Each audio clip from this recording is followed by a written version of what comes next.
Well, just when you think the Spurs are dead and done, no, they just come right back just like some zombie out of a movie. Welcome to the Spurs Roundtable, powered by Project Spurs. I'm Jeff Garcia, and as always, I'm joined by Preine and Mariah Medina. And before we continue, we're recording this before the Memphis game, but as of right now, they are just curb stomping the competition. The 10-game winning streak. You bring on Houston, got them. Bring on Memphis, they got them. Bring in GSW, the Warriors, got them. They're just looking like just juggernauts right now. Thoughts? Yeah, but they haven't really moved up that much in the standings. So how much does that New York Knicks game come back to bite them? Oh, right? Yeah. I honestly don't think that, now they are where they are. They're going to have to, like you said, the Knicks game is going to come back and bite them. But at the same time, I think they're in a comfortable position right now. Right. They're beating teams, well, except for the Houston game in Houston, by double digits. Kawhi Leonard is back. Tony Parker is looking like vintage Tony Parker. Manu Ginobili had himself a game here and there. Aaron Baines came out of nowhere, dropping double points. I mean, it looks like they're all coming together at the right moment. But the question now is, are they where they at right now? And is there a team that maybe in the West could just put a halt to any type of defense of the title? Well, aside from the Golden State Warriors, which is the obvious answer, I think the only other team that is completely healthy and playing well that might be a threat is the Los Angeles Clippers. But that said, they get too much credit for being a good defensive team, but they struggle defensively in the paint. And the Spurs will take advantage of that, just pulling those big guys away. And not to mention, too, Chris Paul, he's kind of been playing very well of late. Yeah. And if it wasn't for the play of Harden and Curry, he might be up there in some sort of MVP topic. He has just turned it up a notch. Blake Griffin is still being Blake Griffin, and he's developed his game away from the basket. So there is a threat there with the Clippers. What about you, Mariah? I feel like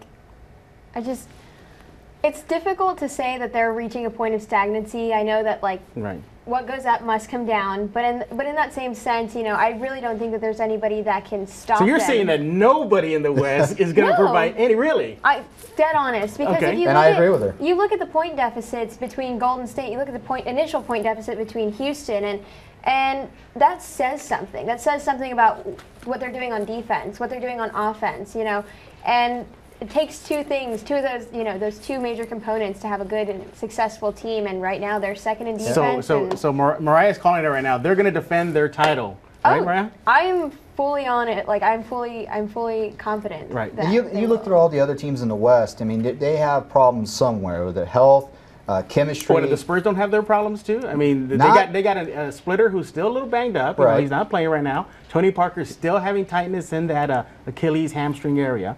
So the Spurs have their issues too. Yes, but the way that they're playing, they're able to get through that. The team is more built to be able to get through those things. They're going to need Tony Parker to play at full strength. They're going to need Thiago Splitter. Thiago Splitter's out as a precaution. They're being exceptionally careful with him because of the issues they've had. Spurs. And that's typical Spurs. They'll give if they have to give up seating to have a healthy Thiago, and if they have to set out Parker to have a healthy Parker, they'll do it. Yeah. I think at the same time, Pop is paying attention to the standings. He cares. He knows that he knows he has an idea of what type of team he wants to face. And from my opinion and my perspective, I feel like he'd probably want to face Houston or a team. Oh, well, which Western Conference team doesn't want to face Houston right now? I mean, they lost Beverly, they lost Montezumas. They only Dwight Howard. He's still a knucklehead. But as for me, I think a team to avoid, and it's kind of been flying under the radar, is Dallas. And I know y'all are looking at me like, what, Dallas Mavericks? No. But think about it.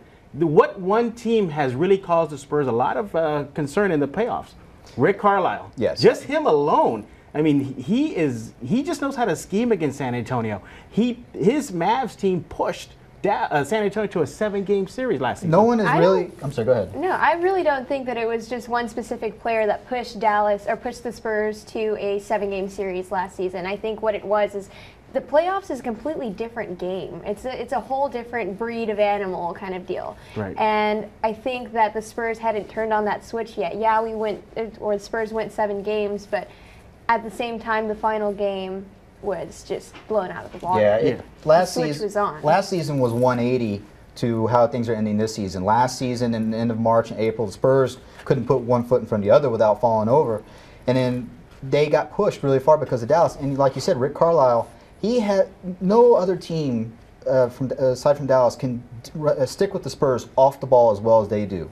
they really make the Spurs work for it on offense. Right. And even with all the problems they're having this year, they could do the same. But it's not as strong as the Dallas team as it was last season. But add the fact, too, that Dallas has that championship pedigree. Carlisle's been there. Dirk's been there. You know, they have players like Richard Jefferson, who actually has been playing kind of well this season.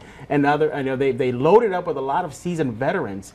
And, you know, Rick Carlisle, you know, he's almost sort of kind of very Pop-like. You know, he will, you know, rest the players. He doesn't care about the seedings as well. He'll trot out the team out there and let things fly. Yeah, but you know what's funny no one ever brings up about Dallas? They're the oldest team in the NBA.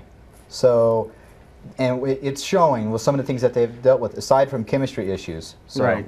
All right. Well, I mean, I guess we're on an agreement that Houston is the one team that San Antonio probably would want to face. Would want to face? Yes. I think Memphis, because that is such a... Really, over a Houston team that's banged up right now. Because I would say James Harden. They lost their best perimeter defender with Patrick Beverley. I got it. They lost the big man with Montezunis. Yes, and James Harden is a walking triple-double and MVP contender, whereas Memphis... And the Spurs have proven that in this winning streak that they can control a Westbrook Harden. Yes, and I know, and over the last 3-4 years, the Spurs have shown that they can destroy Memphis. So they've shown it this year, too. I'm totally in agreement with that, because if you look at the point you deficit, guys are crazy. It's Houston. I mean, they're like a wounded animal right now. History, and he's so right. You know, you look at James Harden, and imagine Kyrie Irving. How many points did he put up against the Spurs? What if we can't defend that? What if there's a momentary lapse where he gets on a streak? You know. Yeah. You want a team that's a team and the Spurs. Help me out here, Spurs fans. I mean, you've got Houston, you know, who is just a one-man wrecking crew, really. I mean, they lost 2 key components of their squad. No, let's be clear. I don't think we are saying that either team could beat San Antonio, but I think you think Memphis is the lesser 2 evils? I think Houston would give more problems, because even though the Spurs during the streak of late have been able to control these guards, these explosive guards, throughout the entire season, that's also who they've been having trouble with. So I don't think Houston's capable of beating Spurs in a 7-game series. I definitely don't think Memphis is capable of doing it, even if it was a 5-game series. All right. They're out of their minds. But anyway, just kidding. You know, with the Spurs, like, the postseason right around the corner, and hopefully they're going to win another title soon.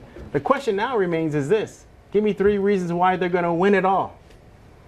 12, 15, and how many ever points that they beat Memphis by.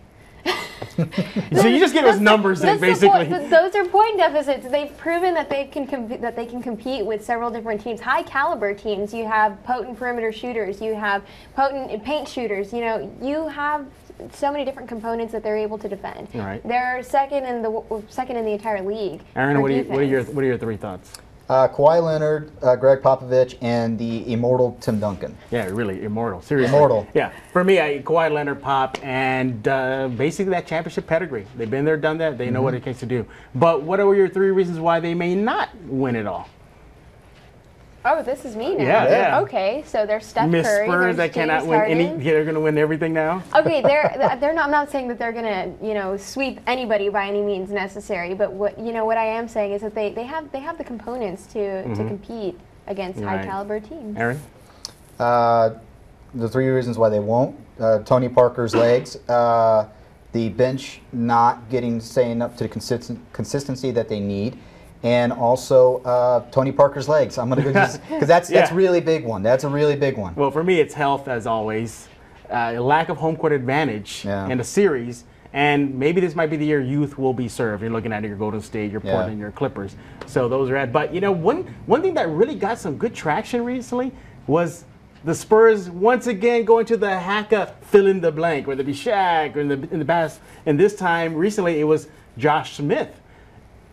You know, a lot of NBA fans, a lot of even talking heads say, "Oh, the Spurs always do this. Such a poor strategy. You know, that's not real basketball." But it works, though. What are your thoughts? It's within the rules. Even Popovich doesn't like it, but he's going to use whatever's within the rules to his advantage. It breaks up the flow of the game. More often than not, it works. You know, if the NBA really hates it, then what they need to do is a sort of like a college NBA hybrid. They give them the 2 free throws, and if they make the second one, give an opportunity for a third. You're not really awarding terrible free throw shooters, but you're not really taking away a huge part of the game. Now, what are your thoughts, Mariah? I mean, whatever it takes to win, right? Yeah. Right. And think about this, too. It just comes down to that player on the opposing team make the free throws. Yeah, you're professional, make 'em. You're a professional NBA player. Go out there and make the free throws. But I'm pretty sure Spurs fans probably wouldn't like it if it was flip-flop. And then the opposing team does it to San Antonio. Then I'm pretty sure Spurs fans would be up in arms. Oh, they're going to the hack. They're getting away Yeah, from you notice it. there's no terrible free throw shooters on this team. There's a reason. Right, yeah, exactly. Well, you know what? And by the way, Clyde Drexler wasn't that was a foul on Harden. Okay. It was not a hack, okay? And I don't know where this hammered concept came from. Houston TV announcers, it was a clean block. Go to Project Spurs and see the video for yourself. Well, that puts a wrap on this show. And again, go out to projectspurs.com for all things San Antonio Spurs, as well as go out to news4sanantonio.com and fox29sanantonio.com. A lot of extensive coverage of the silver and black.